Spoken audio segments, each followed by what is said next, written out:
সেনাবাহিনীর বা সামরিক বাহিনীর কি ক্ষমতা বাড়বে? আপনি জানেন যে এটা কোন ধরনের আসলে জোট হবে। আমরা কিন্তু কখনো কোনো সামরিক জোটে কখনো মেম্বার ছিলাম না। ওখানে বলা আছে যে তোমাদের কিবলা এই আল আকসা থেকে সরিয়ে মসজিদুল হারামের দিকে নাও, মক্কাতে। হ্যাঁ মক্কাতে। পাকিস্তান, টার্কি এবং সৌদি আরব, দেখেন তিনটা দেশই আমেরিকার অ্যালাই। নেতা বদলায়, দল বদলায়, জন্ম নেয় নতুন দল, কিন্তু সাধারণ মানুষের ভাগ্য কি বদলায়? আশ্বাস আর প্রতিশ্রুতির ভিড়ে আমরা খুঁজব বাস্তবতার প্রতিফলন। আমাদের কাজ তাই প্রশ্ন করা। দেশ ও মানুষের স্বার্থে আমরা প্রশ্ন করে যাব, তবে এখানে থাকবে মত ও ভিন্ন মতের প্রতি শ্রদ্ধা। সুপ্রিয় দর্শক, আপনারা দেখছেন আকিজ সেনশিয়াল নিবেদিত স্টার নিউজের কড়া আলাপ। আপনাদের সঙ্গে আছি আমি মনিরুল ইসলাম।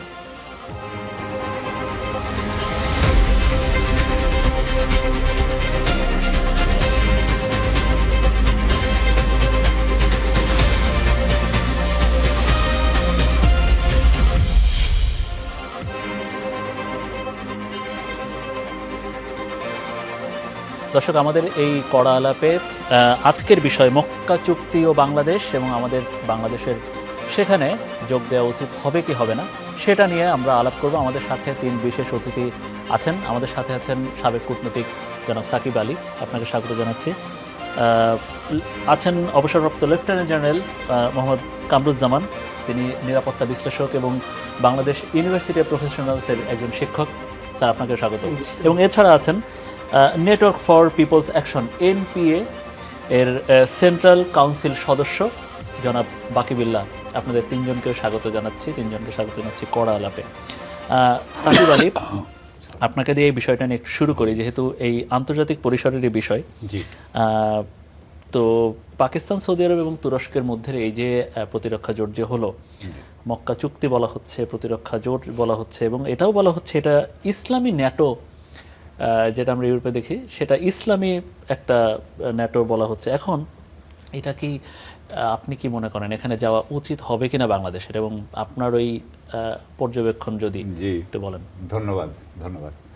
প্রথমত এটা তো অত্যন্ত জনপ্রিয় সাবজেক্ট। আপনারা যে সাবজেক্ট চুজ করছেন, সবাই এখন আমার মনে হয় বাংলাদেশের অনেকের 60% 70% মনে হয় মক্কা চুক্তিতে যাওয়ার জন্য রেডি, এটা আমার মনে হয়। আচ্ছা, বিশেষ করে আমাদের সাধারণ জনগণ মনে হয় রেডি। সো আমি প্রথমে বলতে চাই ওনাদের কাছে যে আমি এটা নীতিগতভাবে এটার আমি বিপক্ষে না, কিন্তু আছে। কিন্তু ব্যাপারটা হচ্ছে, যদি আমি দায়িত্বশীল ভাবে চিন্তা করি, আমি যদি দেশের স্বার্থ নিয়ে চিন্তা করি, তাহলে আমাকে অনেক কিছু চিন্তা করতে হয়। সেটা হলো যে দেখেন, এই ব্যাপারে আমাদের কি কি অঙ্গীকার থাকবে, কি কি দায় থাকবে, এবং সেই দায়ের পরিবর্তে আমরা কি কি পাবো, আমরা কিন্তু সেটা কিছুই জানি না। পররাষ্ট্রমন্ত্রী আমাদের জাতীয় সংসদে গিয়েছিলেন, উনাকে যখন জিজ্ঞেস করা হলো যে কি শর্ত, আমাদের একজন মাননীয় সংসদ সদস্য উনি জিজ্ঞেস করলেন, উনি বললেন এটা বলা যাবে না। হ্যাঁ, উনি এটা একেবারে প্রত্যাখ্যান উনি বললেনই না কোনো বিষয়। তো এখন এই বিষয়ে যখন ডক্টর খলিলুর রহমান সাহেব এটা বলেন, এটার আগে কিন্তু উনি আরেকটা করছেন, বাণিজ্যিক চুক্তি, যেই চুক্তিটা আমরা যখন জানতে পেরেছি তখন কিন্তু এটার প্রতিক্রিয়া ভালো হয় নাই, নানা সমালোচনা হয়েছে। সুতরাং উনি কিন্তু আবারও এক নন ডিসক্লোজারে যাচ্ছেন। কিন্তু যেটা বোঝা যাচ্ছে যে উনারা অ্যাপ্রোচ করেছেন, উনারা এই প্যাক্টে যাওয়ার জন্য সরকার ইতিবাচক। এখন অন্য সদস্যরা কি করবে সেটার উপরে উনার নির্ভর করবে যে ওনারা ওখানে ঢুকতে পারবেন কিনা। এখন আমার কথা হচ্ছে যে এইটা করে কি আমার সেনাবাহিনীর বা সামরিক বাহিনীর কি ক্ষমতা বাড়বে? আপনি জানেন যে এটা কোন ধরনের আসলে জোট হবে। আমরা কিন্তু কখনো কোনো সামরিক জোটে কখনো মেম্বার ছিলাম না। সুতরাং আমাদের কিন্তু এই ব্যাপারে কিন্তু অভিজ্ঞতা খুবই কম। দ্বিতীয়ত, আমাকে এটা স্বীকার করতেই হবে যে ইসলামিক দেশগুলোর জোট কিন্তু খুব একটা কার্যকরী হয় না।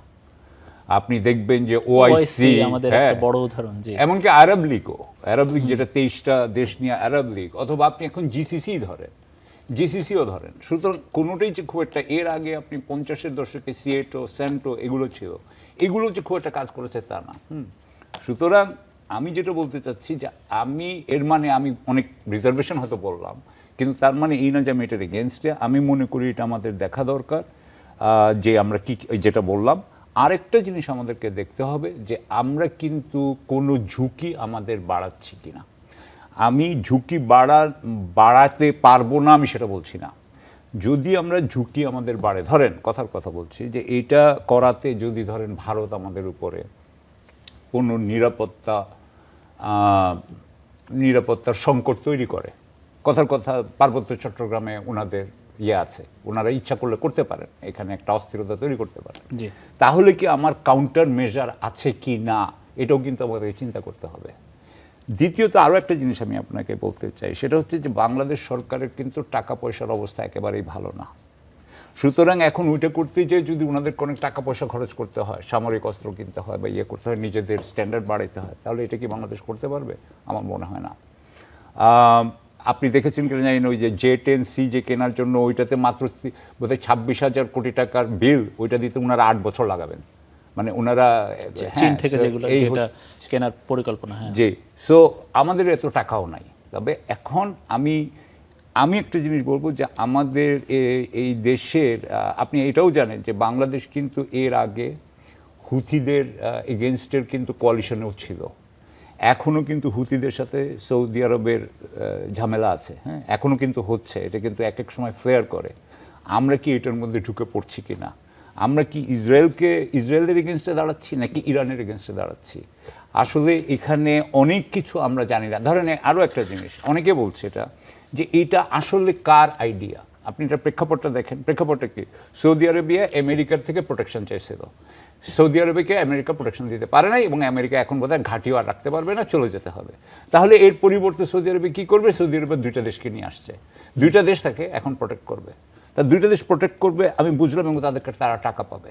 কিন্তু বাংলাদেশ এখানে যে কি তাদেরকে প্রোটেক্ট করবে? আচ্ছা, বাংলাদেশের জন্য এখানে যদি ঝুঁকি বাড়ে, তাহলে অন্যরা কি এসে আমাদেরকে প্রোটেক্ট করবে?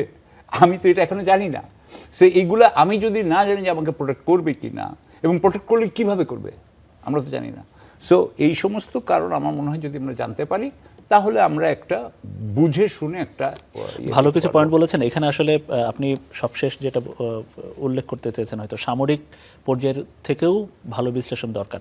আমরা একটু অবসরপ্রাপ্ত লেফটেন্যান্ট জেনারেল কামরুজ্জামান, সামরিক দিক থেকেও একটু আপনার বিশ্লেষণ জানতে চাই। যে সাকিব আলী স্যার বলছিলেন যে এখানে মক্কা চুক্তিতে পাকিস্তানের সাথে ভারত একেবারে সাপে নেলো সম্পর্ক, সৌদি আরব আছে তাদের সাথে, পাকিস্তানের সাথে আফগানিস্তানের এখন সম্পর্ক ভালো না, সৌদি আরব আছে তাদের সাথে, ইয়েমেনের হুতি, ইরান ওই পক্ষ একেবারে বাজে সম্পর্ক, তুরস্কের সাথেও সিরিয়ার বিদ্রোহ, ইসরায়েলের খারাপ সম্পর্ক। এখন এই অবস্থায় সামরিক দিক দিয়ে আমাদের আসলে কি করার, আপনার বিশ্লেষণ পর্যবেক্ষণ? আপনাকে ধন্যবাদ, এবং স্টার নিউজের দর্শক শ্রোতাদের সালাম এবং শুভেচ্ছা জানি। আপনি জানেন যে পবিত্র কোরআনে সূরা বাকারায় 144 নম্বর আয়াত, 2 নম্বর সূরা 144 নম্বর আয়াত, ওখানে বলা আছে যে তোমাদের কিবলা এই আল আকসা থেকে সরিয়ে মসজিদুল হারামের দিকে নাও, মক্কাতে। হ্যাঁ, মক্কাতে। তো এরপরে সূরা 3, এটা হলো 95 নম্বর সূরা কোরআনের, এবং এটার 3 নম্বর আয়াতে আল বালাদিল আমিন বলা হয়েছে যে মক্কা সবচেয়ে সিকিউরড নগরী পৃথিবীর। তো সেই মক্কায় একটা চুক্তি হয়েছে, এবং এই চুক্তির যখন হয়, এটা এই যে মানে 7 তারিখে হলো, শুক্রবার, এই আগস্ট মাসের 7 তারিখ, এবং এই চুক্তি যখন হয় তখন কিন্তু চুক্তির পক্ষে বিপক্ষে অনেক কথাবার্তা হচ্ছিল। অনেকের ধারণা ছিল যে এই চুক্তি কি ইরানের বিরুদ্ধে। তো আমি যেটা বলবো যে আসলে ইসলাম শব্দের অর্থ হলো শান্তি, আসসালাম থেকে ইসলাম এসছে। তো আমরা মানে সামরিক দিকে যখনই আমরা কথা বলবো, সবচেয়ে বড় জিনিস হলো আপনার সঠিক কারণে যুদ্ধ করা এবং আল্লাহর প্রতি পূর্ণ বিশ্বাস রেখে যুদ্ধে নামা। আপনি জানেন যে হুদাইবিয়ার সন্ধি হয়েছিল 628 খ্রিস্টাব্দে, এবং হুদাইবিয়ার যখন সন্ধি হয় তখনও মানুষ অনেক মানে সন্দেহের মধ্যে ছিল, এটা কি মানে বিলিভারদের পক্ষে বাস্তবায়নযোগ্য হবে কিনা, এটা বিলিভারদের পক্ষে না নন বিলিভারদের কুরাইশদের পক্ষে যাচ্ছে। তখন আপনার আরেকটা সূরা আপনার 48, এটার 24 নম্বর আয়াত, ওখানে বলেছে ও বিলিভার, তোমরা যাহা জানো না আমি জানি, এবং তোমরা তোমাদের বিশ্বাসে অটুট থাকো, এই সন্ধি তোমাদের ফেভারে যাবে। তো আমি এত ব্যাকগ্রাউন্ডের পরে যেটা বলবো, এই যে মক্কা চুক্তি, এটা তো আমার কাছে মনে হয় যে নেটো, জানেন নেটোতে নর্থ আটলান্টিক ট্রিটি অর্গানাইজেশন, ওইটাতে টোটাল 32টা দেশ, এবং নেটোর তৃতীয় লার্জেস্ট মিলিটারি যেই দেশের টার্কি, সেই টার্কি কিন্তু এই চুক্তির একটা দেশ। এবং এই চুক্তির সাথে পাকিস্তান আরেকটা, আমার ক্লাসমেট ফৌজদারহাট ক্যাডেট কলেজের, উনি ডেপুটি হাই কমিশনার ছিলেন পাকিস্তানে, এবং পাকিস্তান, সৌদি আরব এবং টার্কি, এবং আমরা জানি অচিরেই এখানে ইজিপ্ট এসে হয়তো যোগদান করবে। তো এটা কিন্তু 3 মহাদেশ হয়ে যাচ্ছে। টার্কি আপনার ইউরোপের এবং এশিয়া মিলে, আর এশিয়াতে তো সৌদি আরব, পাকিস্তান আছে, ইজিপ্ট যদি যায় ইট উইল বি অলসো আফ্রিকা। তো এর মধ্যে বাংলাদেশের যুক্ত হওয়াটা, এটা যেটা ডেপুটি হাই কমিশনার বললেন যে বাংলাদেশের মানে বেশিরভাগ মানুষ কিন্তু এই চুক্তি নিয়ে খুব আগ্রহ প্রকাশ করছে। তো এই চুক্তির ব্যাপারে জনগণকে জানানো বা জনগণের সাথে এটার ব্যাপারে আপনার জনগণের নেওয়া, অবহিত করা, জনগণের কিন্তু বিপুল ভোটে এখনকার সরকার ক্ষমতায় আসছে, এবং বাংলাদেশ ফার্স্ট, সবার আগে বাংলাদেশ। আপনার ব্যক্তিগত মতামত কি এখানে এই যাওয়া কি নীতিতে ঠিক আমি হবে? যেটা বলবো, আমাদের সংবিধানে কিন্তু আছে যে এই ধরনের আন্তর্জাতিক চুক্তি যদি হয়, সেকশন 145 145 নম্বর সেকশনে বলা আছে, এই ধরনের আন্তর্জাতিক চুক্তি হলে রাষ্ট্রপতি এটাকে সংসদে নিয়ে আসবে, এটা আলোচনা হবে। যদি কোনো মিলিটারি সিক্রেসি থাকে তাহলে ক্লোজ ডোর মিটিং করেও এই সিদ্ধান্ত সংসদে নিতে পারে। তো সংসদে সিদ্ধান্ত নিয়ে যদি চুক্তিতে যাওয়া হয়, তাহলে তো আমার মনে হয় এটা আমাদের জন্য মানে সব দিক দিয়ে ভালো হবে বলে আমি মনে করি। সাকিব আলী একজন বিষয় বলার চেষ্টা করছেন যে এটা নিয়ে সামরিকভাবে চাপে পড়ার বা চাপে থাকার একটা সুযোগ থাকে। এটা আসলে কি ঠিক হবে, মানে এটা সত্যি বিষয়টা কি আপনি কিভাবে দেখেন? সামরিক বিদ্যাকে আমরা ইংরেজিতে বলি পোলেমোলজি, গ্রিক দেবতা পোলেমাসের নামে পোলেমোলজি। তো সামরিক বিদ্যাতে এলি তৈরি করা, হ্যাঁ, এটা আপনার কিন্তু অতীতকাল থেকে হয়ে আসছে। আপনারা জানেন যে ট্রয় নগরীর যে যুদ্ধ হয়, এটা কিন্তু বর্তমান টার্কির ওয়েস্ট টার্কি ওয়াজ ট্রয়ের সাথে গ্রিসের যুদ্ধ হয়েছিল, এবং ওই যুদ্ধে শুধু পৃথিবীর দেশ না, ডিভাইন এলি ছিল। আফ্রোদিতি ছিলেন আপনার ট্রয়ের পক্ষে, আর আপনার হেরা এবং ছিলেন এথেনা ছিলেন আপনার গ্রিসের পক্ষে। এরপরে আমরা জানি আপনার Sun Tzu, the art of war, ওখানেও সানজু বলেছেন যে যুদ্ধের মধ্যে সবচেয়ে বড় জিনিস যেটা হলো তোমার এলি, তোমার নিজস্ব এলি তৈরি করা আর শত্রুর এলিদের মধ্যে মানে ভাঙ্গন তৈরি করা, এটা সানজুর কথা। এরপরে আপনি জানেন যে ভারতের যে চাণক্যের যে অর্থশাস্ত্র, ওখানে একই কথা বলা আছে। এবং আমরা মহাভারতের যুদ্ধে দেখেছি পঞ্চপাণ্ডবের পক্ষে স্বয়ং ভগবান কৃষ্ণ এসে এলি করেছে, যেই কারণে 100 কৌরব ভাই, দুর্যোধন, দুঃশাসন, এরা সকলেই কিন্তু এত শক্তি নিয়ে এই ইয়েদের সাথে পরাজিত হয়েছে। তো আমি প্রথমেই যেটা বলেছিলাম, আপনার যদি রাইট কজ থাকে, আপনার শত্রু যত বড়ই হোক, যত মানে হামকি দামকি করুক, আপনার রাইট কজ এবং যদি আল্লাহর উপর বিশ্বাস নিয়ে আপনি মানে ইয়েতে এলি তৈরি করেন, এটা সামরিক দিক দিয়েও আমি এটাকে বলবো যে এটা ফিজিবল এবং গ্রহণযোগ্য। হ্যাঁ, বাংলাদেশের পক্ষে যাবে বলে আপনি মনে করছেন, তেমনটাই বলতে চাইলেন। বাকি বিল্লা আপনার কাছে আসতে চাই। কেউ কেউ বলছেন আসলে এইটা অনেকটা জনপ্রিয়তাবাদের দিক থেকে যাওয়া হবে, আবার কেউ কেউ বলছেন যে না, ঠিক আছে, আমাদের বিভিন্ন আশপাশে যত বড় দেশ আছে বা তারও বড় দেশ আছে, তাদের সাথে টেক্কা দেওয়ার জন্য হোক বা তাদের সাথে ব্যবসা বাণিজ্যে এক ধরনের একটা ব্যালেন্স যদি বলে ইংরেজিতে, সেটার জন্য হলেও মক্কা প্রতিরক্ষা চুক্তিতে যাওয়া উচিত। আপনার কি মনে হয় যে আসলে এটা কি শুধু যাওয়ার জন্যই যাওয়া হবে নাকি মক্কা বহুদূর, এই বিষয়টি আপনার কি মনে হয়? প্রথমত আমার যেটা মনে হয় যে আমাদের জন্য এই পয়েন্টটাই আপাতত ইররিলেভেন্ট, বাংলাদেশের জন্য কমপ্লিটলি ইররিলেভেন্ট। কারণ হচ্ছে যে মধ্যপ্রাচ্যে একটা যুদ্ধ চলতেছে, মধ্যপ্রাচ্যের যুদ্ধটা গত কয়েক মাসে পৃথিবীরে অনেকখানি বদলায় দিছে, এবং পৃথিবী আগামী 6 মাস 1 বছরের মধ্যে আরও সিরিয়াস অনেকগুলি বদলের মধ্যে থাকবে।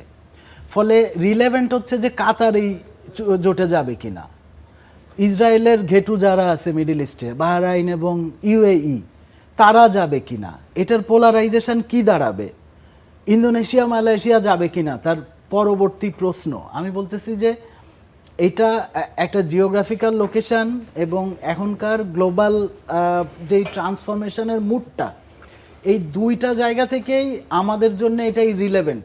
কখনো রিলেভেন্ট হইতে পারে না সেটা আমি বলতেছি না, এখানে আমি পার্শিয়ালি সাকিব ভাইয়ের সাথে একমত। কখনো রিলেভেন্ট হইতে পারে যদি সিরিয়াসলি মিডল ইস্টের ওয়ার একটা এমন একটা শেপ নেয় যে ডলারের আধিপত্য এবং আমেরিকা ইসরায়েলের যেই টোটাল যেই গ্রিপটা, এমনিতেই যেটা হয়েছে যে মার্কিন ঘাঁটিগুলি খুব সিরিয়াসলি ইনজুর্ড হয়েছে প্রত্যেকটা দেশে। এখন এই তিনটা দেশ এই চুক্তিটা বা এই যে জোট করা, সেটার গতিমুখ কোন দিকে যাবে তার অনেকখানি নির্ভর করবে ওইখানকার এই যুদ্ধ এবং যুদ্ধরে কেন্দ্র করে ক্ষমতা ভারসাম্য কোন দিকে যাবে। কারণ পাকিস্তান, টার্কি এবং সৌদি আরব, দেখেন তিনটা দেশই আমেরিকার অ্যালাই।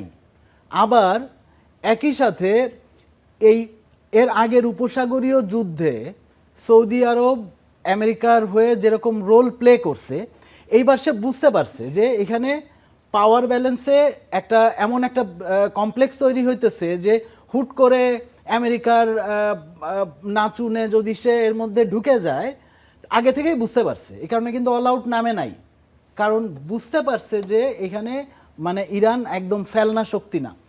এখন মানে যেই কারণে আমি রিলেভেন্সির প্রশ্নটায় প্রথম আসতে চাইছি, সেই জায়গাটা হচ্ছে যে আমাদেরকে অবজার্ভ করতে হবে। এক নাম্বার যে কখনো প্রথম প্রশ্ন হচ্ছে যে আমাদের সামরিক, আমাদের নিরাপত্তা ইস্যু, আমরা যেই সব নিরাপত্তা সংকট ডিল করি সেইটার সাথে এইটার কোনো কানেকশন তৈরি হবে কিনা, এক নাম্বার। দুই নাম্বার হচ্ছে যে মধ্যপ্রাচ্যের যুদ্ধটা কোন পরিণতির দিকে যাবে এবং যাদের সাথে আমাদের নানান অংশীদারিত্ব আছে এবং অর্থনৈতিক সম্পর্ক আছে, কাতার আছে, কুয়েত আছে, তারা কীরকম সিদ্ধান্ত নিচ্ছে এবং পোলারাইজেশনটা কই দাঁড়াচ্ছে তার উপর। কিন্তু ভয়টা হচ্ছে আমাদের পররাষ্ট্রমন্ত্রীকে নিয়ে খানিকটা। উনি এর আগেও একটা গুরুত্বপূর্ণ দায়িত্বে ছিলেন এবং উনি আমাদেরকে ডুবাইছেন। মার্কিন বাণিজ্য চুক্তি যেটা ইন্টারিম, মাত্র 3 দিন দায়িত্বে থাকতে ইন্টারিম গভর্নমেন্ট অনেকগুলি ক্রুশাল ইস্যুতে তারা বলছে যে ইলেক্টেড গভর্নমেন্ট ডিসিশন নিবে এবং সেটার মধ্যে দিয়ে বাংলাদেশ বেনিফিটেড হয় নাই সেটা নিশ্চিত হয়েছে, কিন্তু আমরা দেখছি যে উনি বেনিফিটেড হয়েছে। এখন উনি বেনিফিটেড হওয়া মানে বাংলাদেশ বেনিফিটেড হওয়া পার্শিয়ালি অন্য অর্থে, কিন্তু এই দুইটা সম্পর্কের জায়গা আসলে মিলতেছে কিনা সেটা হচ্ছে প্রশ্ন। এবং এখানে অবশ্যই বাংলাদেশের ন্যাশনাল ইন্টারেস্ট প্রাধান্য পাইতে হবে। এখানে কারো ব্যক্তিগত পদপদবি বা ইন্টারেস্টের প্রশ্ন যদি থাকে সেটা আমাদের আবার ডুবাইতে পারে। তো এটা হচ্ছে আমাদের দেখার বিষয়। অবশ্যই। সাকিব আলী, আপনার কাছে একটু আসছি। সাবেক নিরাপত্তা বাহিনীর কর্মকর্তা উনি একটা বিষয় ইঙ্গিত করেছেন যে বাংলাদেশের মানুষ, অধিকাংশ মানুষ ধর্মপ্রাণ, যেহেতু এখানে মুসলিম ধর্ম বেশি এবং ধর্মপ্রাণ মানুষ, তো ধর্মের দিক থেকে অনেকে আসলে মক্কা শব্দটা শুনে, সৌদি আরব শব্দটা শুনে আমাদের সাথে আসলে রিলেট করে। এখন আপনার কাছে কি মনে হয় এই যে জোটটা যেটা হতে যাচ্ছে, বাংলাদেশ যাবে কি জানা যাবে সেটা পরে এসে, আপনার কাছে কি মনে হচ্ছে এটা কি আসলে ধর্মীয় জায়গা থেকে আগে ওই যে ওআইসি, আরব লীগ যেভাবে হলো ধর্মের জায়গা থেকে এই জোটটা হতে যাচ্ছে, নাকি এই জোটের প্রধান এবং অতীত, বর্তমান, ভবিষ্যতে পুরোটাই সামরিক? না, এটা তো সামরিক, অর্থনৈতিক এবং প্রযুক্তিগত বোধহয়। আমি একজন টার্কিশ প্রফেসরের কথা শুনতেছিলাম আপনার এখানে আসার আগে। তো উনি বলছেন যে এটা একটা actually more than military alliance, it's economic and technological alliance. এটা উনার কথা। হ্যাঁ, এক একজন এটা এক একভাবে দেখছে হয়তো বা এই সময় ফরমেটিভ টাইম। তো আমার মনে হয়, আপনি তো জানেন যে আমাদের সৌদি আরবের যে এটা, সৌদি আরব একটা সৌদি আরব, তার মানে পৃথিবীতে একটা মাত্র দেশ আছে যেটা আসলে একটা পরিবার ওন করে, একটা পরিবার এটাকে চালায়, পরিবার সব কিছু পায়। তো সৌদি আরবের যিনি রাজা, যিনি হন কিং, তিনি আবার বলেন যে custodian of the Holi places, right? আমাদের মক্কা এন্ড মদিনার উনি কাস্টোডিয়ান। তো একদিকে উনি কাস্টোডিয়ান, আবার আরেকদিকে কিন্তু উনি কিন্তু রাজা, এবং আরেকদিকে কিন্তু MBS যিনি এখন ক্রাউন প্রিন্স বাট উনি পাওয়ার, উনি কিন্তু খুবই লিবারালাইজ করতেছেন এই নিয়ে আপনার সৌদি আরবিয়া।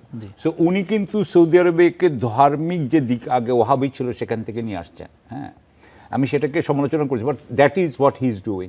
আবার এখন যখন সময় আসছে তখন উনি বলতেছেন এটা মক্কা প্যাক্ট। আমি যেটা বলতে চাচ্ছি এটা হচ্ছে একটা পলিটিক্যাল ইউজ করার জন্য উনি মক্কাটাকে ইউজ করছেন বলে আমি মনে করি, ওখানে নিয়ে যাচ্ছে। But yes, it Evocus a great, এটা একটা ওই যে আমাদের কামরুজ্জামান যেটা বললেন, এটা তো মানুষের মনে তো উদ্বেলিত করে যে আমি মক্কাকে আমি সেফ প্রোটেক্ট করতে চাই, আমি মক্কাকে তো প্রোটেক্ট সবাই করতে চাই, সব মুসলমান। এখন ঘটনা হচ্ছে যে মক্কাকে প্রোটেক্ট করছেন না আপনি সৌদকে প্রোটেক্ট করছেন, নাকি আপনি রাজ পরিবারকে প্রোটেক্ট করছেন, নাকি আপনি সৌদি আরবকে প্রোটেক্ট করছেন, মানে এটা নানানভাবে দেখা যায়। এখন ব্যাপারটা হচ্ছে যে তারপরেও আমি বলবো, আমার একটা কথা বলেছেন যে ইররেলেভেন্ট, বাকি বিল্লাহ আমার সাহেব উনি বললেন যে এটা ইররেলেভেন্ট। এটা ট্রু যে মধ্যপ্রাচ্যে অনেক সমস্যা আছে, এই যে সিরিয়ার সাথেই কিন্তু এখন ইসরায়েলের সমস্যা খুবই আপনার সম্মুখীন একজন আরেকজনের, বিশেষ করে সিরিয়া, আপনি দেখেছেন সিরিয়ার নর্থে অ্যাটাক হয়েছে, একজন মানে ইসরায়েল অ্যাটাক করেছে। সো ইসরায়েলের সাথে কুর্দদের সাথে প্রবলেম আছে, হ্যাঁ, এবং টার্কি কিন্তু ওখানে অনেক চেষ্টা করছে যে নানান জায়গায় সে ইয়ে করতে চায়। সো এইসব ব্যাপারে ওখানে যদি আমাদের সৈন্য যদি মোতায়েন থাকে তাহলে এগুলোর মধ্যে ঢুকে যেতে পারে কিনা আমরা জানি না, that we do not know. আমার একটা কথা মনে হয় যেটা যে আরেকটা চিন্তা আমার আছে, সেটা হচ্ছে যে আমাদের তো অর্থনৈতিক অবস্থা খুব খারাপ। আপনি দেখতে পাচ্ছেন যে বিনিয়োগের জন্য একই যাচ্ছে, অন্তর্বর্তীকালীন সরকার গেল, গেলো, কোনো বিনিয়োগ আসে নাই। হ্যাঁ, এখনও বোধহয় চায়নায় গেল, চাইনিজরা আসলো, বিনিয়োগ এখনও আমি কিন্তু দেখতে পাচ্ছি না। এর মধ্যে দেখেছেন আপনি গ্যাস নাই, এর মধ্যে দেখেছেন আমাদের কিন্তু আর্থিক অবস্থা মানে খুবই খারাপ, ফিসকাল প্রবলেম খুবই, তেলের মহাসংকট, আপনি টাকা দিতে পারছেন না, আপনি দেখছেন না নবম পে স্কেল এটা করতে পারবে না, টাকা দিতে পারছে না, কিন্তু আবার সরকার ওই ফান্ডামেন্টাল রিফর্মগুলোও করতে পারছে না। যে প্রবলেম আছে সেইখানে বাংলাদেশের সরকারের কিন্তু প্রচণ্ডভাবে ডলার দরকার। হ্যাঁ, কারণ তার ডলার ইয়েতে অনেক কমে আছে, তার যেই টাকার দরকার। আপনি জানেন এখানে দেখেছেন মালয়েশিয়াতে আমরা কিন্তু টাকা পে করতে পারছিলাম না, আমরা কিন্তু নানান জায়গায় আমাদের জ্বালানি খরচ দিতে পারি না। এইখানে কি আমরা টাকা কামানোর জন্য যাচ্ছি? আমার এটা প্রশ্ন আছে। আমরা কি এইটা কি আসলে ভাড়াটে বাহিনী হিসাবে বাহিনীকে আমরা ইউজ করব, সেনাবাহিনীকে, এবং আমরা একটা টাকা পাবো গভর্নমেন্ট, যেটা কিন্তু পাকিস্তান করে, এবং পাকিস্তান এটা কিন্তু সৌদি আরব থেকে সাহায্য পায়। সো এটা আমার আরেকটা চিন্তা। আমি আপনাকে আরও দু একটা জিনিস বলতে চাই, সেটা হচ্ছে যে আমি মনে করি এটা যদি ইকোনমিক অ্যান্ড টেকনোলজিক্যাল অ্যালায়েন্স হয়, বাংলাদেশের এটা দরকার আছে, বাংলাদেশের টেকনোলজিক্যাল অ্যালায়েন্স দরকার আছে, বাংলাদেশের ইকোনমিক অ্যালায়েন্সও দরকার আছে। আমি মনে করি বাংলাদেশের আর্মি, কামরুজ্জামান আমার থেকে ভালো বলতে পারবে, কিন্তু আমিও এনডিসিতে একসময় ছিলাম 4 বছর। আমি যেটুকু বুঝি যে বাংলাদেশ, আমি বাংলাদেশ আর্মির এবিলিটি নিয়ে খুশি না, তার ফাইটিং এবিলিটি নিয়ে আমি খুশি না। আমি চাই সে ফাইটিং আর্মি হোক, এটা আমি সবসময় বলে আসছি। যদি আর্মি রাখতে হয়, it has to be a fighting army. So fighting army যদি হইতে হয়, তার জন্য যদি তার যেই কাজ যেগুলো লাগে সেগুলো যদি তার থাকে, I am happy with it.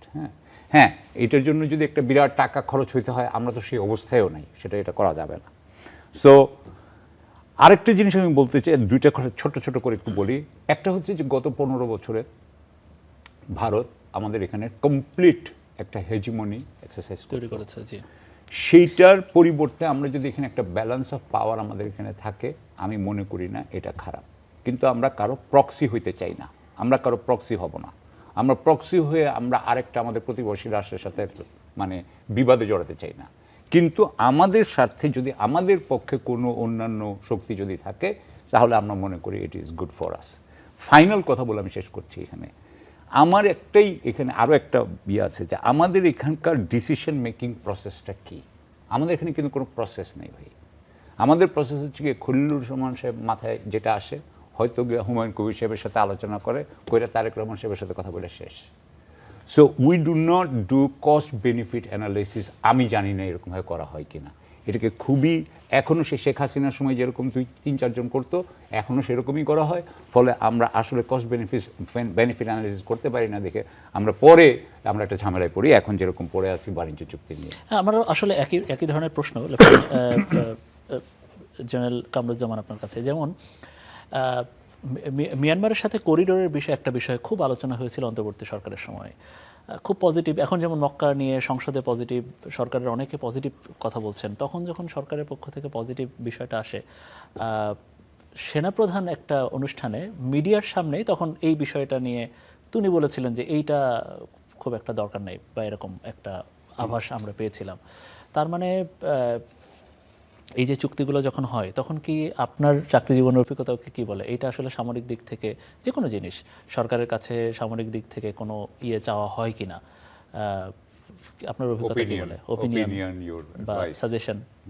আপনাকে আবারও ধন্যবাদ জানাচ্ছি, এবং সেই সাথে বাকি বিল্লাহ ভাই, আমরা একই হলে ঢাকা বিশ্ববিদ্যালয় সলিমুল্লাহ মুসলিম হল, উনি সলিমুল্লাহ মুসলিম হলে ইতিহাসের ছাত্র, আর আমি আইবিএ এর যখন MBA করি সলিমুল্লাহ মুসলিম হলেরই এক্সটেনশন। তো ইতিহাসের ছাত্র হিসাবে ভাই যেটা বললেন এই যে মক্কা চুক্তি এখন ইররিলেভেন্ট, আমি এই ব্যাপারে একটু বলতে চাই যে একটা গ্রেট সেইং আছে, if you fail to prepare then prepare to fail. আর আরেকটা সেইং আছে যে if you want peace prepare for war.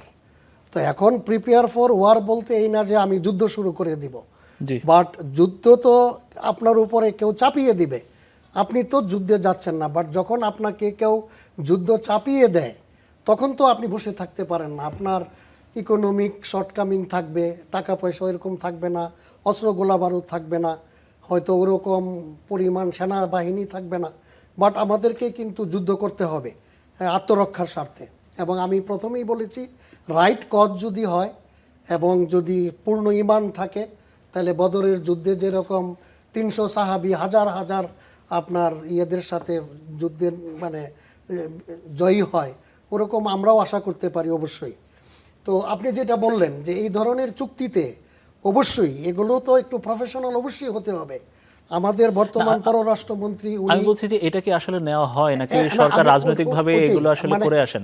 আগে যদি আগে তো আমরা স্বৈরাচারী সরকারের আমলে কোনো কিছুই ওভাবে হয় নাই, যে কারণে এখন আমাদের প্রাতিষ্ঠানিক পুনর্গঠনের পাশাপাশি আমাদের কিন্তু সব কিছুতে ওইভাবে প্রিপেয়ার্ড হতে হবে এবং সিস্টেমেটিক ওয়েতে আগাতে হবে।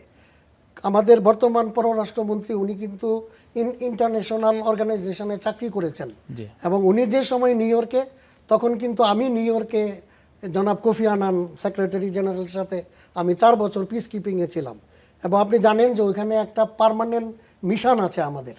তো ওইখানে যিনি পার্মানেন্ট রিপ্রেজেন্টেটিভ আমাদের স্থায়ী প্রতিনিধি, ওনার কিন্তু একটা বিরাট রোল আছে। এই যে চুক্তির কথা আমরা বলছি, উনি কিন্তু নিউ ইয়র্কে বসে পুরো পৃথিবীর ইকুয়েশন, বিভিন্ন আপনার সংগঠন কে কোথায় কি চিন্তা করছে এগুলোর একটা সে ইনপুট দিতে পারে। এরপরে আপনার টার্কিতে আমাদের রাষ্ট্রদূত আছে, সৌদি আরবের রাষ্ট্রদূত আছে, এবং পাকিস্তানের রাষ্ট্রদূত আছে, এবং 3 রাষ্ট্রেই আমাদের কিন্তু ব্রিগেডিয়ার জেনারেল র্যাঙ্কে ডিফেন্স অ্যাটাচে আছে। হ্যাঁ, এটা হাইকমিশনার, ডেপুটি হাইকমিশনার উনি ছিলেন, উনি ভালো জানেন। তো এই ধরনের আপনার সামরিক চুক্তি করার আগে তাদের অবশ্যই ওরকম হোমওয়ার্ক করতে হবে, ফিডব্যাক দিতে হবে। আমি বলেছি যে আমাদের সংবিধানে কিন্তু ক্লিয়ারলি বলা আছে, আমাদের আর্টিকেল 25 যেটা, এটা হলো বৈদেশিক নীতিতে আমরা মিলিটারি চুক্তি করব কি করব না, এমনি friendship to all, enmity to none, অনেক কথাবার্তা আছে। কিন্তু সবচেয়ে বড় কথা হলো there is no permanent friend, no permanent enemy, only permanent is your own interest. সেটাই যখন আমরা দেখছি, তাহলে সৌদি আরব যখন আমেরিকার সাথে ছিল, ইরান যুদ্ধে দেখলাম আমেরিকা, তাদের মধ্যপ্রাচ্যে যে অবস্থা খুব বেশি ভালো না, অনেকটা ক্ষতির সম্মুখীন হয়েই কি সৌদি আরব যখন পাকিস্তানও ক্ষতির সম্মুখীন, তারাও যখন তুরস্কের সাথে একটা উন্নত দেশের সাথে এই ধরনের চুক্তি করছে, তাহলে বাংলাদেশ কি সামরিকভাবে সেইটার অনেকের সাকিব আলী যেটা একটা শঙ্কা করছিলেন, যেটা বাংলাদেশ আবার প্রক্সি হওয়ার জন্য সেখানে যাচ্ছে না, তো আপনার কি মনে হয় আসলে বাংলাদেশ কি? আমি আপনাকে এই ব্যাপারে বলতে চাই, আপনি জানেন যে নেটো এটার আপনার 14টা আপনার আর্টিকেল আছে, যেটা নর্থ আটলান্টিক ট্রিটি অর্গানাইজেশনের, ওইটার আর্টিকেল 5-এ যেটা বলা আছে ওইটা দিয়ে কিন্তু আপনার এই যে মক্কা এটা হয়েছে যে এই মানে চুক্তিভুক্ত যেই দেশগুলো আছে এটার উপরে একটা দেশের উপরে যদি আক্রমণ হয় তাহলে ধরে নেওয়া হবে যে সকলের উপরেই আক্রমণ এসছে এবং সবাই সম্মিলিতভাবে ওটাকে ফেস করবে। তো এই চুক্তিটা কিন্তু এখনও ওরকমভাবে ডিটেইল লেখা হয় নাই, যেটা সাকিব আলী বললেন। তো এই চুক্তির যেই দেশগুলো, আপনি যদি দেশগুলো দেখেন, টার্কি আমি বলেছি যে নেটো কান্ট্রির ইউনাইটেড স্টেটস অফ আমেরিকার পর it is the second largest military পাওয়ার। আচ্ছা, ওদের যে ড্রোন এবং অন্যান্য যে মানে সামরিক যে ক্যাপাবিলিটি আছে, তারা শুধু নিজেরা অস্ত্র বানায় না, তারা এক্সপোর্টও করে। Bangladesh can take the highest possible advantage. এই যে এখন যে ড্রোন টেকনোলজি আপনি দেখছেন টার্কির কাছ থেকে, এখন আসেন সৌদি আরব। সৌদি আরবও কিন্তু ওয়ান অফ দি মানে রিচেস্ট ইকোনমি, ওদের তেল আছে, স্বর্ণ আছে। সো সৌদি আরবের কিন্তু আপনার টাকা পয়সা দিয়ে দেখেন, সৌদি আরবের স্ট্যান্ডিং মিলিটারিও এখন বেশ বড়, প্রায় 2 লাখের মতো ওদের স্ট্যান্ডিং আর্মি আছে। তো সৌদি আরবের কাছ থেকে আমরা ইকোনমিক হেল্প, যেটা সাকিব আলী বললেন, ওটা তো আমাদের এমনিতেই অনেক মানে লেবাররা আছে ওইখানে, স্কিল আনস্কিল মিলিয়ে। তো মিলিটারি অ্যাক্টিভিটি যদি সৌদি আরবের সাথে হয়, আমরা গেইন ছাড়া লস করার কোনো কারণ নাই। 3 নম্বর আসেন পাকিস্তান। পাকিস্তান কিন্তু এই সাবকন্টিনেন্টে মানে শির উঁচু করে দাঁড়িয়ে আছে, বিকজ ওর আপনার মানে পারমাণবিক শক্তিধর দেশ। তো এখন আপনি যদি এরকম একজন ফ্রেন্ড পান, হ্যাঁ, এবং আপনি একটু আগে বলছিলেন যে এখানে আসলে এই নেটো যেরকম আপনার ইউরোপিয়ান কান্ট্রিগুলোর একটা সম্মিলিত নিরাপত্তা দিচ্ছে, এই মানে মক্কা যে ইয়েটা হয়েছে চুক্তি, আমার তো মনে হয় যে এখানে ইসলামিক বিলিভার যে কান্ট্রি আছে তাদের জন্য it will be a NATO, it's a Islamic NATO আমি বলবো। জি জি, ধন্যবাদ। আমরা আপনার পয়েন্টটা বুঝতে পেরেছি। বাকিবিল্লাহ আপনার কাছে। হ্যাঁ, আচ্ছা, আমার যেটা দুজনের কথা ধরেই একটা হচ্ছে যে ইন্টারন্যাশনাল যে কোনো ডিল, সেটা ট্রেড হোক বা নিরাপত্তা সংশ্লিষ্ট ইস্যু হোক, সেটাতে হাইপোথেটিক্যাল জায়গা থেকে তো আমরা সেটাতে যাইতে পারবো না। আমি কামরুজ্জামান স্যারের প্রতি, উনি নিরাপত্তা বিশ্লেষক, সেটা রাইখেই বলতেছি। ফলে দুধ কা দুধ পানি কা পানি, এটা পরিষ্কার হইতে হবে যে এটার মধ্যে আমাদের কি অ্যাচিভ করার কাহিনী আছে।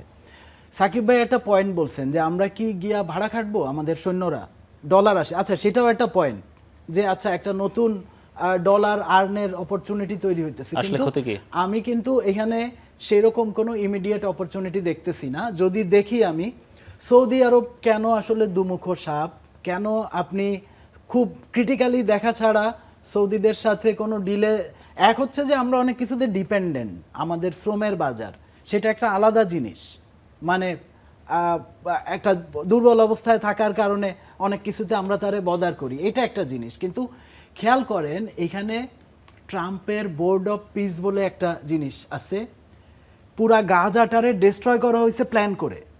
এখানে জ্যারেড কুশনার, ট্রাম্পের জামাই, 7 অক্টোবর অ্যাটাকের পরের মাসে সে বলছে যে গাজায় এই বিচের ভিউ রিসোর্ট খুব সুন্দর হবে, এইটার সাথে এমবিএস আছে।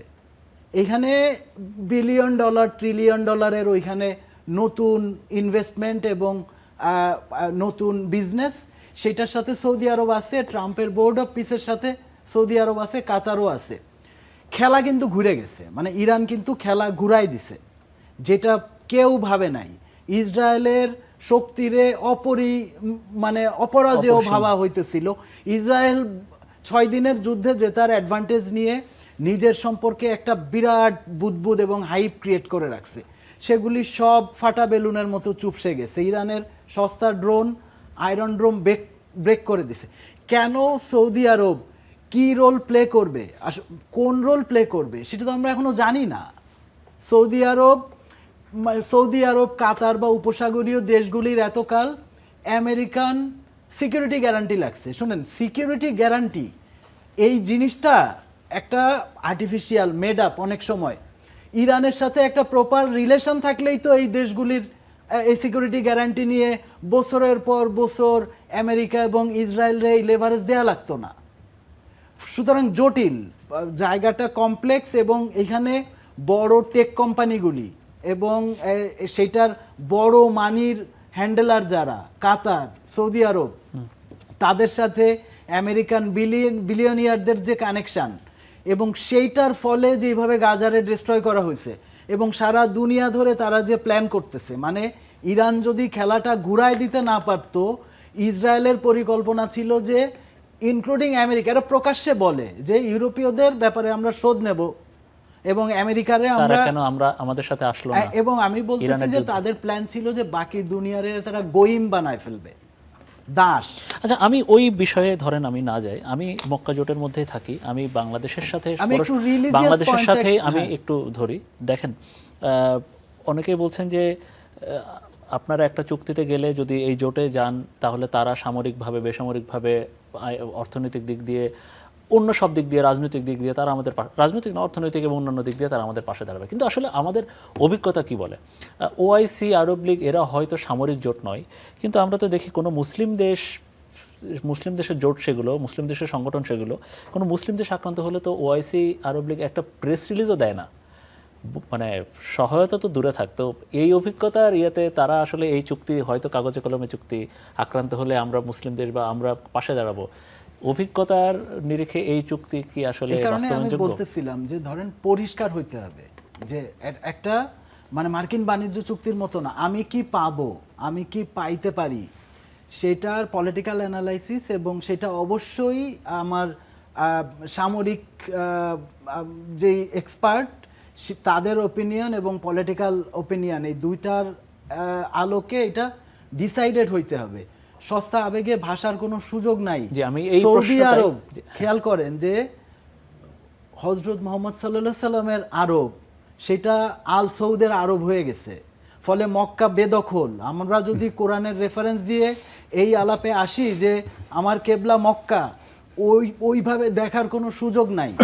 আল আকসা থেকে কেবলা ঘুরে গেছে, কিন্তু মানে আল আকসা অসম্ভব গুরুত্বপূর্ণ।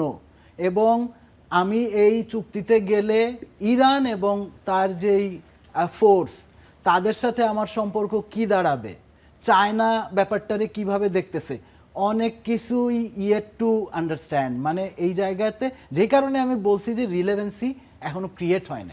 জেনারেল কামরুজ্জামান, আপনার কাছে কি মনে হয়? আমি একই প্রশ্ন আপনাকেও করতে চাই। আমাদের অভিজ্ঞতা তো আসলে খারাপ, মানে মুসলিম দেশগুলোরও অভিজ্ঞতা আসলে খারাপ। কেউ একটা টু শব্দ পর্যন্ত করে না যখন কেউ আক্রান্ত হয়, একটা প্রেস রিলিজ পর্যন্ত দেয় না।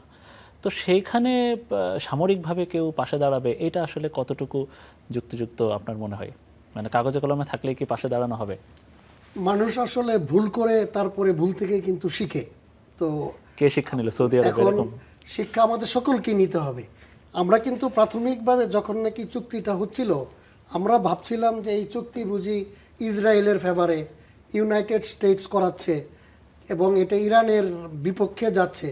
কিন্তু আপনি কি দেখেছেন যে ইরান এটাকে নিয়ে কিন্তু নেগেটিভ তো কিছু বলেই নাই, বরঞ্চ পজিটিভ। এমনকি এমনও হতে পারে যে Iran is also joining as one of the member, ব্যাকএন্ডে আছে বাইরে। হ্যাঁ, এটা কিন্তু হতে পারে।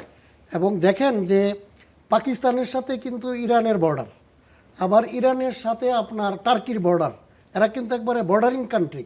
শুধুমাত্র সৌদি আরব, মাঝখানে আপনার পার্সিয়ান গালফ বা আরব গালফ। তো এই তিনটা দেশ এখন মানে একটা ট্রায়াঙ্গেলের মধ্যে। তো ইরানের যেই এক্সপেরিয়েন্স, ইরান কিন্তু এই মুসলিম দেশে আক্রমণ করার সময় এরা কিন্তু কখনো মুসলমানদের উপরে, নিরীহ মানুষের উপরে কিন্তু ওদের বোমা ফেলেনি। ওরা যেটা করেছে, ওইখানে যারা পিন পয়েন্ট, যারা আমেরিকানরা ওখানে বসে আছে, ওই সমস্ত জায়গায় তারা কিন্তু আপনার ইসলামিক ফিলিং, এটা কিন্তু মানে একেবারে সেই মানে নবীর আমল থেকে হয়ে আসছে। এবং যেটা বললেন, বাংলাদেশে তো বিশেষ করে আমরা কিন্তু যখন এই ধরনের ব্যাপার আসে, তখন কিন্তু আমরা শিয়া সুন্নি বা বিভিন্ন এগুলো আমরা কিন্তু তখন ভুলে যাই। আমরা কিন্তু বাংলাদেশের সাধারণ মানুষ কিন্তু ইরানের যুদ্ধে ইরানের পক্ষে ছিল, হ্যাঁ, মানে টোটাল ইয়েটার মধ্যে কিন্তু, যদিও সরকারিভাবে হয়তো ওরকম কোনো কিছু ওইভাবে আসেনি। বাট আপনাকে বুঝতে হবে যে এই ধরনের যখন ঘটনা ঘটে, তখন রাষ্ট্র অ্যাজ এ হোল একটা ব্যাপার, সরকার মানে কি করছে, জনগণ কি ভাবছে, তো আমার মনে হয় যে মানে এই এই চুক্তি এটা মানে ইরান এটার মানে যেহেতু এটা ইরান কোনো ডাইরেক্টলি এটা নেগেট করছে না এবং এটার দিকে পজিটিভ ওরা বলছে, এমনও হতে পারে যে Iran becomes member before us. আমরা আমাদের ব্যাপারে তো ইনভাইট করেছে, এটা নিয়ে কথাবার্তা হবে, ডিটেল আলাপ আলোচনা করতে হবে। মানে এটা তো হলো সাধারণ কথা যে এক দেশের উপর আক্রমণ হলে ধরে নিব 3 দেশের উপরই, বাট এটা মোকাবেলা কিভাবে করব, এটার জন্য কতটুকু এনগেজ হব, এটার জন্য আপনার জয়েন্ট হেডকোয়ার্টার লাগবে, কোথায় হবে, তো এগুলো আপনার অলরেডি প্রক্রিয়া চলছে। আর আমাদের দেশের জন্য যেই প্রিপারেশন, এটার জন্য আপনি যেটা বললেন যে আগে আমরা এগুলো ভুল করেছি, এখন আমরা একটা গণতান্ত্রিক দেশ, গণতান্ত্রিক সরকার, এই জুলাই আগস্ট এত রক্ত দেওয়ার পর আমরা এখন ভুল ডিসিশন নিতে পারি না।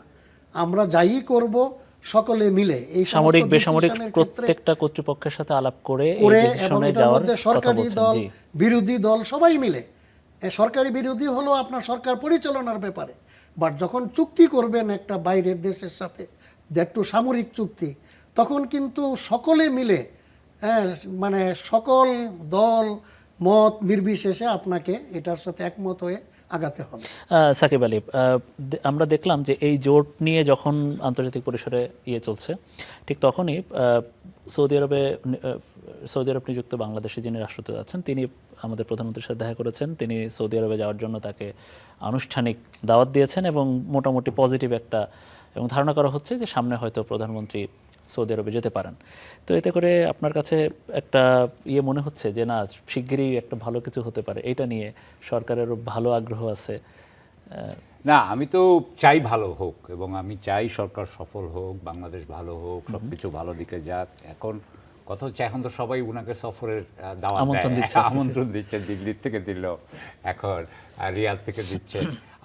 আমার আনসার সেম, সব সফরের ব্যাপারে। আমার কথা হচ্ছে আমি সফরের বিরোধী নই এবং সফর অত্যন্ত সফল একটি কূটনৈতিক আপনার বিষয় বা একটা ইভেন্ট হতে পারে। হ্যাঁ, এটা একটা অত্যন্ত সফল একটা হতে পারে, কিন্তু এখানে একটাই কথা, সেটা হচ্ছে যে এর আগে প্রস্তুতিমূলক আলোচনা থাকতে হবে। আপনি ওখানে যে আমাদের প্রাইম মিনিস্টার, যিনি I am sorry to say but উনি পার্লামেন্টেই কথা বলেন না, উনি ওখানে যে তো আর উনি তো এটা নেগোশিয়েট করবেন বলে আমি সেটা মনে করি না। So negotiation has to be done earlier. এখন ওই এমনিতে এই ধরনের জিনিসের টেকনিক্যাল পর্যায়ে হয়, তারপরে আপনার উপরে আমলা পর্যায়ে হয়, হ্যাঁ, সেক্রেটারি পর্যায়ে হয়, তারপরে হয়তো বা উপরে ক্যাবিনেট পর্যায়ে হয়, জাস্ট কথার কথা। এখন ঘটনা হচ্ছে যে এগুলো হচ্ছে কি না, আমি যতদূর জানি এগুলো একটাও হয় না।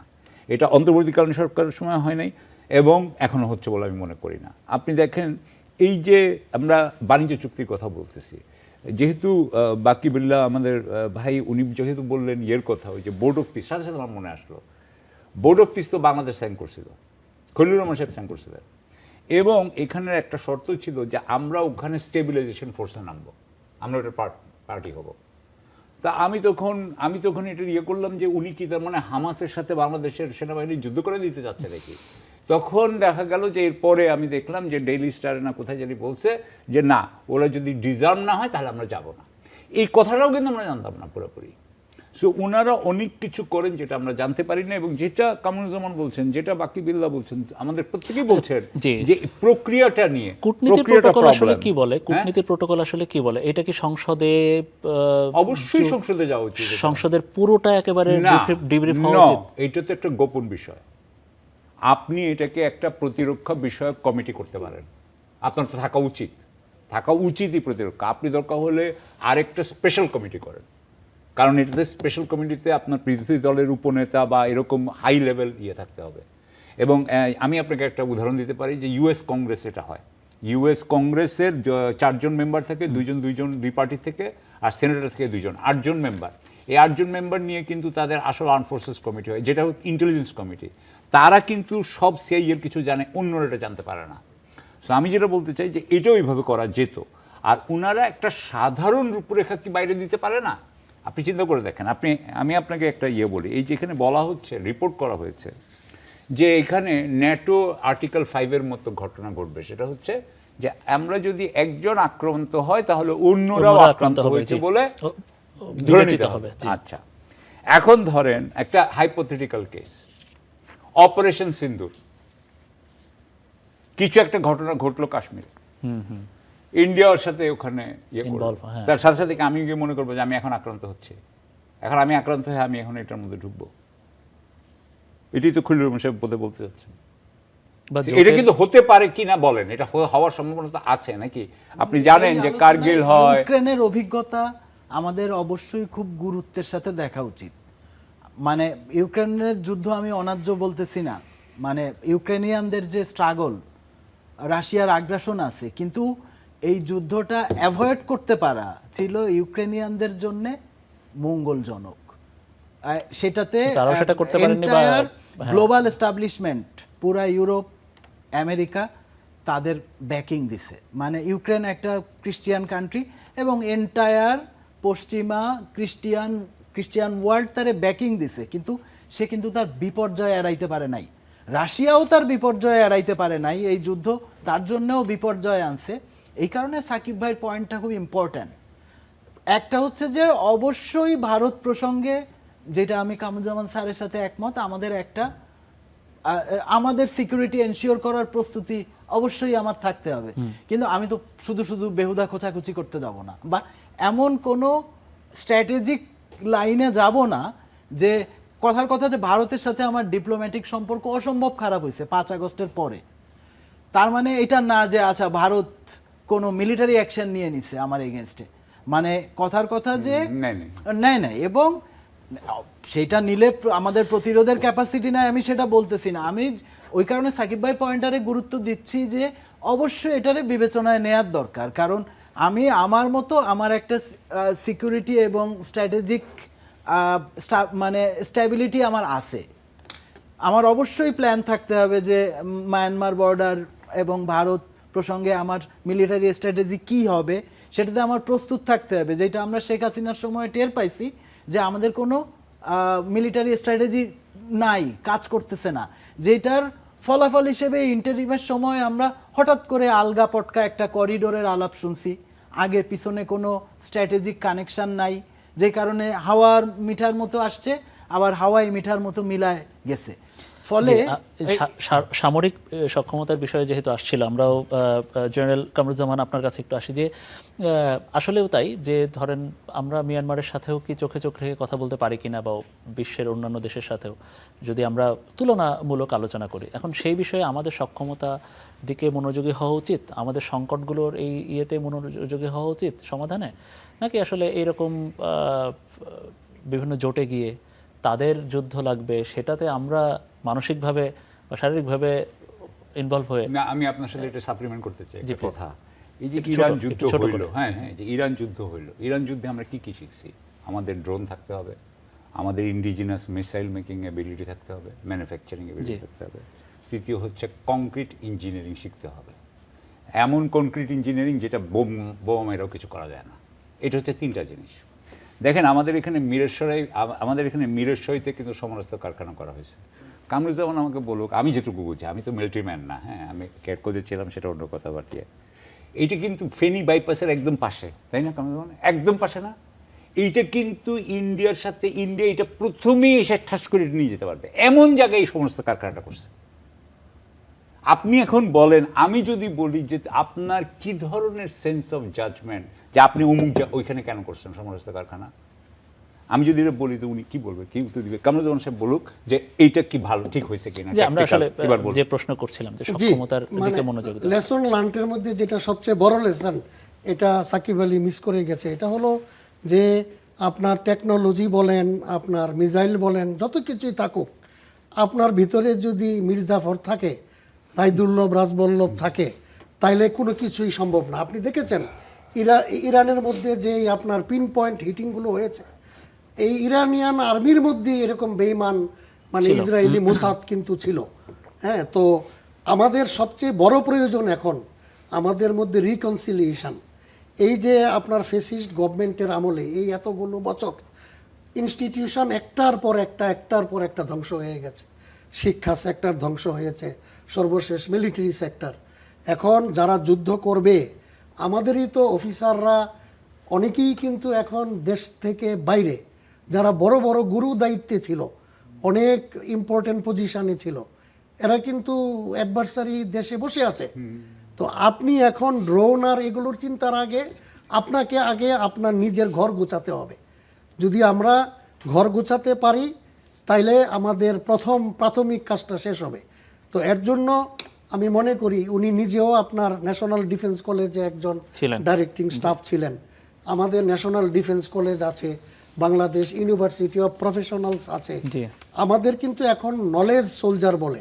এখনকার যুদ্ধ যতটা না শারীরিক কসরত, এর চেয়ে বেশি কিন্তু জ্ঞান আপনার এবং হচ্ছে merit, প্রযুক্তি, হ্যাঁ। প্রযুক্তি। তো এটার পাশাপাশি আপনার আমি আবার কৌটিল্যের সেই মানে অর্থশাস্ত্রে যাচ্ছি, একটু ছোট করে বলুন। ওইখানে মানে মান্ডালা থিওরি একটা আছে। মান্ডালা থিওরিতে বলে যে তোমার যারা নেইবার, ইমিডিয়েট নেইবার, এরা by default they will be your adversary, but neighbour will be your friend. তো ওই থিওরিতে আবার আমি মক্কা চুক্তিতে আমি আবার স্ট্রেস করছি যে আমাদের হোমওয়ার্ক করে উই শুড তারপরে বি আমাদের পার্ট অফ। আমাদের নামা উচিত। জি, thank সব you. আমরা একদম অনুষ্ঠানের একদম শেষে আমি সাকিব আলী 1 মিনিট আপনার কাছে একটা উত্তর জানতে চাইবো। যেহেতু আন্তর্জাতিক পরিসর নিয়ে আমাদের আলাপ হচ্ছে, আমাদের পররাষ্ট্র মন্ত্রণালয়ে দ্বৈত নাগরিকত্ব নিয়ে একটা বেশ আলোচনা সমালোচনা হচ্ছে এখন। ওখানে 2 প্রতিমন্ত্রী, এটা একটা কি কাজের ক্ষেত্রে কি হিতে বিপরীত হবে কিনা, আবার হচ্ছে দ্বৈত নাগরিকত্বের মানুষজন এসে এখানে বড় বড় দায়িত্ব পাচ্ছেন, এইটা আসলে আপনি কিভাবে দেখেন? আমি আপনাকে একটা জিনিস বলবো, আমি এটা নিজে রিসার্চ করি নাই, কিন্তু আমার একজন বন্ধু, সে আপনার মতামতকে আপনার না, আমি মতামতটা খুব ইম্পর্টেন্ট। এটা ডেটা লাগে, তো আগে একটা ডেটা আমি আপনাকে যে কথাটা বলবো এটা এখন পর্যন্ত বলা হয়েছে বলে আমার মনে হয় ছোট না। করে বলেন। হ্যাঁ, সেটা হলো আফ্রিকান দেশগুলোতে দেখা যাচ্ছে যে আপনার প্রচুর আপনার মন্ত্রী পর্যায়ে মন্ত্রী এরা হচ্ছে সব আপনার অন্য উন্নত দেশের নাগরিক। এইটা বাংলাদেশও এখন দেখা যাচ্ছে। এটা অন্তর্বর্তীকালীন সরকারের সময় হয়েছে, এটা হাসিনা সরকারের সময় হয়েছে। এটা হচ্ছে নিউ স্টাইল অফ কলোনিয়ালিজম। কিন্তু আমি আপনাকে যেটা বুঝাতে চাচ্ছি, একটা হচ্ছে ইম্পিরিয়াল তো একটা থাকে, ওরা আমাদেরকে নানানভাবে কন্ট্রোল করে, এইটা হয়েছে নতুন। আমার কথা হচ্ছে এই ব্যাপারে কিন্তু এটা ক্লিয়ার হওয়া উচিত, একদম ক্লিয়ার হওয়া উচিত যে কে এইটা যদি কারো যদি হয়ে থাকে, আপনার অন্য দেশের নাগরিক হয়ে থাকে, তাহলে তার কোনো মতে আমি যেটুকু বুঝি যে আমাদের আইন সেটা অ্যালাউ করে না। আমাদের এখানে কোনো গভর্নমেন্ট সার্ভেন্ট, তারা যখন বাংলাদেশের গভর্নমেন্ট সার্ভেন্ট থাকে, আমি যখন ছিলাম, তারা কিন্তু they cannot become citizen of a foreign country. তারা এমনকি গ্রিন কার্ডও নেওয়া কিন্তু কথা না, এটা বলে দেওয়া উচিত। তারপরে ওনাকে অনেকে চুরি করে, সেইটার আমি পক্ষে থাকতে পারি না। থ্যাংক ইউ, অনেক অনেক ধন্যবাদ। আমাদের সাথে ছিলেন দর্শক সাবেক কূটনীতিক সাকিব আলী, অবসরপ্রাপ্ত লেফটেন্যান্ট জেনারেল মোহাম্মদ কামরুজ্জামান, নিরাপত্তা বিশ্লেষক, এবং এনপি এর সেন্ট্রাল কাউন্সিল সদস্য বাকিব আলী। আপনাদের 3 জনকে অনেক অনেক অনেক ধন্যবাদ আমাদের সময় দেওয়ার জন্য। অনেক তথ্যগত দিয়ে দর্শকদের জানিয়েছেন, অনেক ভালো ভালো পয়েন্ট বলেছেন, মন্তব্য করেছেন। নিশ্চয়ই নীতি নির্ধারণী পর্যায়ে যারা আছেন তারা এই সব বিষয় নিয়ে শিক্ষা নেবেন, তারা এই বিষয় সব নিয়ে সামনের দিনে বাস্তবায়নযোগ্য কিছু একটা করবেন। আর দর্শক, আপনাদেরকে ধন্যবাদ দিতে চাই, আপনারা টানা 1 ঘন্টা আমাদের সাথে ছিলেন, কিজ এসেনশিয়াল কড়া আলাপ দেখছিলেন। ধন্যবাদ আপনাদের।